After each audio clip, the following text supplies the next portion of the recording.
네, 안녕하세요. 이번 영상은 기하 교과의 강의 소개 영상입니다. 오리엔테이션이죠. 2024 버전이라고 써놨는데요. 이거는 제가 뭐 매년 업데이트하기 위해서 써놓은 거는 아닙니다.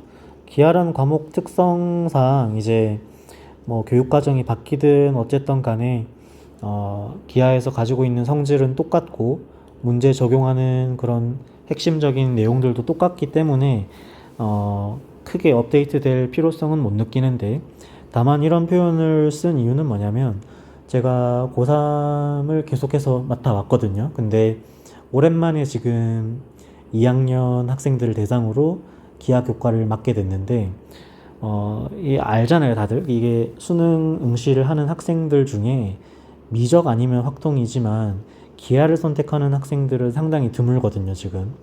그러다 보니까 뭐 문제풀이는 해주더라도 뭐 개념 설명이라든지 이런 것들 차근차근 하기가 쉽지 않은 현실입니다. 그래서 정말 오랜만에 수업 준비를 하게 된 건데, 그러다 보니까 이게 머리 깊숙이 들어있던 것들 끄집어내는 게 시간이 정말 오래 걸리고 괴롭더라고요. 그래서 이게 나이가 들수록 가물가물해지는 기억을 좀 정리를 하고 이런 것들을 영상으로 좀 남겨놓고자 하는 게 이 영상을 찍는 첫 번째 이유가 되겠고, 동시에 또 수업을 듣는 2학년 학생들이 복습을 하는 용도로 썼으면 하는 게 두 번째 이유입니다. 같은 이제 이유로 그 또래 학생들 중에서 기하를 좀 입문하고자 하는 그런 친구들이 있으면 이런 강의들을 통해서 기초부터 핵심적인 개념들 그런 것들 좀 이해했으면 하는 게 제 바람이고, 그리고 뭐 수능 기하를 준비하는 학생들도 있겠지만 그것보다는 이제 지금 고3 학생들 또는 N수생들이 이제 수리 논술을 준비를 해야 되는데, 수리 논술을 준비하는 학생들 중에는 두 가지가 있거든요. 수리 논술에도. 이제 첫 번째는 내가 준비하고 있는 수능 응시 과목이 만약에 미적분이다. 그러면은 어떤 대학이 있냐면 미적분의 공통 과목만 시험 범위로 하는 대학이 있어요. 그럼 당연히 수학 좀 한다라는 친구들은 별도 사실 그런 대학별 그런 기출문제를 풀어보지 않더라도 조금의 감각만 있고 내가 뭐 어떤 어려운 문제를 논리적으로 설명할 수 있고 그거를 글로 표현하는 능력만 있으면 충분히 쓸 수 있거든요. 근데 문제는 뭐냐면 어떤 대학들은 이 공통의 미적분에다가 기하 확통을 시험 범위로 추가를 해 놓습니다. 그래서 이런 학교들 같은 경우는 그 전자의 대학과 경쟁률이 똑같다 하더라도 허수 지원이 훨씬 많을 수밖에 없겠죠.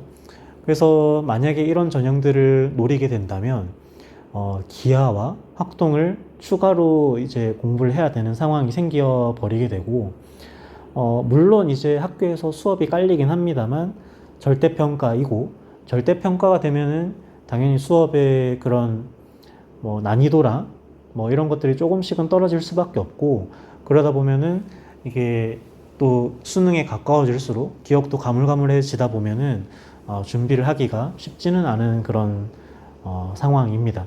따라서 그런 친구들을 위해서 복습할 수 있게 좀 짧은 강의들로 구성을 해 보려고 합니다.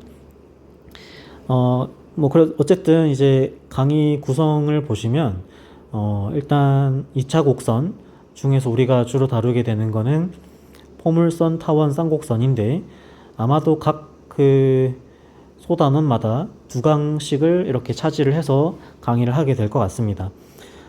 당연히 정의랑 성질, 접선의 방정식 이런 기본적인 내용들을 좀 소개를 할 거고, 그 뒤에 이제 원뿔곡선론이라는 거는 가로쳐져 있죠. 그렇게 뭐 꼭 이해가 안 된다면은 넘어가도 되는 부분이긴 한데, 우리가 정의나 성질이 이렇게도 쓰이는구나, 좀 이런 흥미도 돋을 겸, 그리고 이게 데카르트 좌표계가 도입되기도 한참 전, 기원전에 사람들은 어떤 생각을 했는지 이런 것도 좀 볼 겸 이렇게 좀 소개를 하는 자리도 있고요.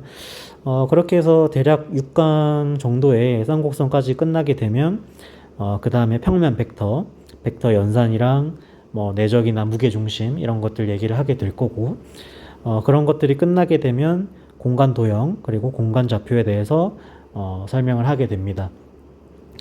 이렇게 해서 대략 10강 내외의 개념 강의가 끝나게 되면 올해 치러졌던 3월 모의고사부터 시작을 해서 교육청과 평가원 문항들 뭐 전부를 다 소개할 수 있을지 모르겠지만 그 중에 일부를 좀 추려서라도 좀 어떻게 개념을 적용하고 이렇게 풀 수 있다 라는 걸 여러분들이 만약에 이해를 할 수 있고 설명할 수 있는 수준이 된다면은 수리 논술 별도로 아까 말한 것처럼 기출문제 굳이 풀고 들어갈 필요 없습니다. 똑같이 나오지도 않고 그래서 이렇게 준비를 하면 되겠고, 추가로 만약에 모의고사 풀이를 하면서 제가 좀 더 추가하고 싶은 그런 강조하고 싶은 부분이 있다면 제가 선별된 문항을 더 추가해서 공유하도록 하겠습니다.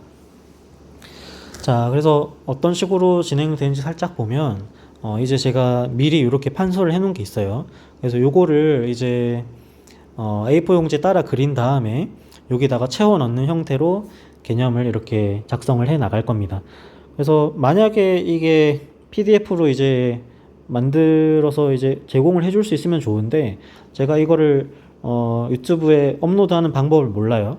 그래서 댓글로 혹시나 필요한 분들이 있으면 좀 좋은 방법을 고민을 해 주셔서 이렇게 공유를 해주면 좋을 것 같고, 꼭 그렇지 않더라도 그냥 뭐 지금 써놓은 게 그렇게 어려운 그림이나 도형 이런 거 없고요. 그냥 간단한 그림들이기 때문에 그냥 A4에다가 한 번씩 백지노트 쓰듯이 해보셔도 괜찮을 것 같습니다. 자, 그래서 오늘 오리엔테이션은 여기까지 하고 구체적인 내용은 포물선 개념 강의 1강에서 뵙도록 하겠습니다.